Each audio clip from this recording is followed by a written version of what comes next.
And we're back with another breakdown here for the Week 13 forecast. Next matchup we're going to be talking about is a big one, because both of these teams are vying for a spot in the playoffs still. Obviously, if either one of them wins, they're going to need a lot of help and probably a good amount of points as well to go along with it. But there's still hope for both of them. We have the Schweinsteigers going up against Black Magic. The Schweinsteigers are coming off a win. Black Magic's coming off a loss. How does this look? Well, Aaron Rodgers against Big Ben. Aaron Rodgers. I mean, I'm not even going to go into this. Aaron Rodgers is the MVP this year. He is the best player in football. He's averaging at least, I believe he hasn't averaged anything less than 25 points every game this year. He's going to continue that. He's going to go for 30 against the Giants. Big Ben against Cincy. Good record against the team. Puts up good stats. I like him this week, along with Antonio Brown, his throwing mate, that also Black Magic has. So I think that duo can do a good job today. I think they can combine for something along the lines of 30 points, something like that. So it's good. It's a good hookup there. Those two will equal what Aaron Rodgers is going to put out, but I think it's a good duo there. When it comes to running backs, we have LeGarrette Blount and Mark Ingram against Michael Turner and Chris, as I like to call him. LeGarrette Blount against Carolina. I love him this week. I think Blunt's going to run wild against that Carolina run defense. They're not good at all. They give up a lot of yards. He's predicted for 14. I think he can go for at least 16 plus. Mark Ingram, on the other hand, going up against Detroit, he can do a good job again. Throw first team with the Saints. I do like his chances for another touchdown though. He had a very good game last week against the Giants on Monday night. I think he can come close to something like that again.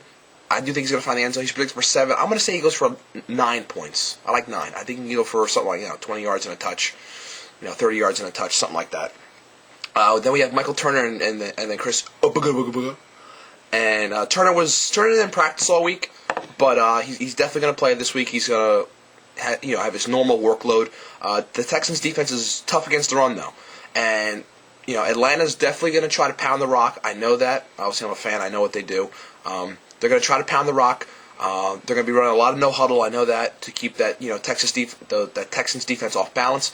Turner's going to have, he's predicted for 12. I think it's a good bet. I think it's a good guess because, Turner finds the end zone. He always does. And, 12 points is a safe bet, I think. If he fell a little under it, maybe with 10, it wouldn't shock me, but I think it's a good guess.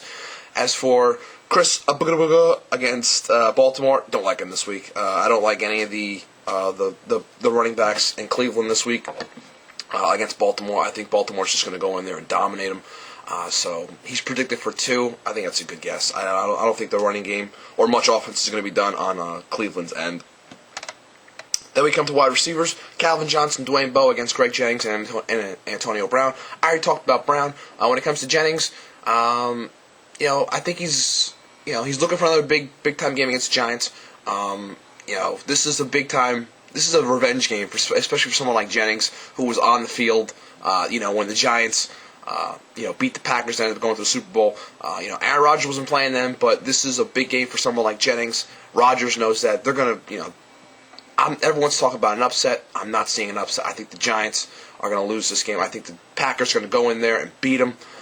Jennings is going to have a strong game. He's predicted for 12. I like that line. So, obviously, I'm a fan of Jennings this week. Calvin Johnson against New Orleans and Dwayne Bowe against Chicago. Dwayne Bowe, what's Tyler Packer going to do? How long still we see Kyle Orton? Chicago is a good defense. I question the quarterback situation. He's predicted for 7. I think that's a solid guess for what he's going to get. After that, it's once Castle went down, I thought Bowe went down tremendously. He was having a good year with Castle, then Castle goes down, and it's just been going south since then. I think it's going to continue going south until Kyle Orton comes in, which should boost his value up. But then again, when Orton does come in, will the Schweinsteiger season already be over? That's still to be determined. And then Calvin Johnson against New Orleans. I don't like New Orleans secondary, especially with someone like Calvin Johnson. I like Calvin this week. I talked about how I like Matthew Stafford. Obviously, I love Calvin Johnson this week. I love him every week. He's predicted for 15. I like that. I think he goes for 16 points.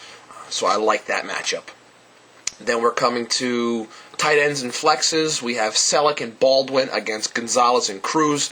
Selleck played already. He didn't do that much. He only had 21 yards, so he had 2 points. Doug Baldwin, Doug Baldwin played too. He only had 21, so he only had 2 points last week, so they're done already. Gonzalez and Cruz, I like Gonzalez this week. He's a target that I think can, Matt Ryan's going to be, relying heavily on, especially with the pass rush that, it's coming from all ends. When it's, Brooks Reed, Connor Barwin, J.J. Watt. They got a lot of guys that are going to be sending at the quarterback, so I think Tony Gonzalez is going to have a lot of targets this week. He's going to have a good amount of yards as well. He's predicted for 10 points. I like that. I think he can go for maybe even a little bit higher, maybe 12 points. So I like Gonzalez this week. Victor Cruz, man's been a beast. End of story. He's been one of the great. He's been one of the great pickups this year. He's bounced around to a couple of teams, but he's definitely having a great season. I believe he's a top 10 wide receiver. He's going to continue doing work, especially against the Packer defense. He's, next to Hakeem Nicks, he's Eli Manning's guy. So I like Victor Cruz. He's predicted for 13 this week. He had a blowout game, a big-time game against the Saints. He went for 28 points, 29 points. He's predicted for 13. It seems a little high, but, with the way he's been playing, it's definitely doable. I'll put him in that 10 to 15 point range, so 13 is a good call. Then we're coming to the kickers and special teams with the defense. Rackers and the Bears and Bryant and the Packers. I like Rackers this week. I think, I talked about it's going to be a low-scoring game, I think. So field goals are going to be a premium. Same thing with Matt Bryant. They're facing each other in the same game. I think they're both going for double digits this week. Rackers is predicted for 8, Bryant 10. I like them both for at least 10 points. Then we get the Bears against KC. I love the Bears defense this week. They've been playing good. Last week they kind of tailored off a little, but I like them this week. They're predicted for 15. I like that because I just don't like Tyler Palko, and I don't like Kyle Lorton enough in his first week if he does actually come in and play. And then the Packers defense predicted for 10. I think they're going to try to disrupt the passing game with Eli, but I think it's going to be a very hard job to do because, Eli's been on fire recently. He's been putting up very strong numbers. The Packers defense has been, struggling, but, they're allowed to struggle, and they let up a little because when their offense scores 50, it's okay if they let up 40 because it doesn't matter because they're still getting the win. But, the Packers are predicted for 10. I think that's a solid bet. If they went for something like 8, it wouldn't shock me, but I think they're more along the lines of 10 to 12 points. Now, when it comes to a winner, I'm not allowed to pick Black Magic to win ever, or I get scalded and yelled at. Not scalded, scolded and yelled at.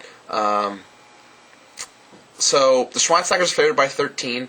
Obviously that changes because Baldwin and Selleck didn't do much. They combined for 4 points between them, I believe.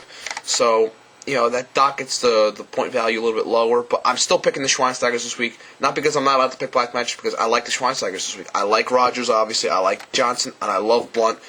I think they're going to be carrying the team, especially with that Bears defense, and a double-digit performance from Neil Rackers as well. I think they're going to win, and then it's going to be very interesting if everyone else loses out, and the Schweinsteigers can somehow sneak in there, especially if their points hold up, because they're one of the tops in the leagues in points. So I think they're going to pull this one out, and I love LeGarrette Blount this week. I think he's going for $120 and a touch against that Carolina defense. For Black Magic, big bet at Antonio Brown. They're going to have a good game. I like them this week against Cincinnati. Michael Turner, he's going to do an okay job, I think, against Houston. He's going to find the end zone, and I love Greg Jennings as well. Also, Tony Gonzalez, Victor Cruz. It's it's going to be close, but I really like the Schweinsteigers this week. I think they're going to pull it out. I think they're going to end the season on a strong note, and we'll see if they can make the playoffs. It all depends on what else shakes out. That is what I got for the Schweinsteiger Black Magic forecast, and I will see you in a few. Be good.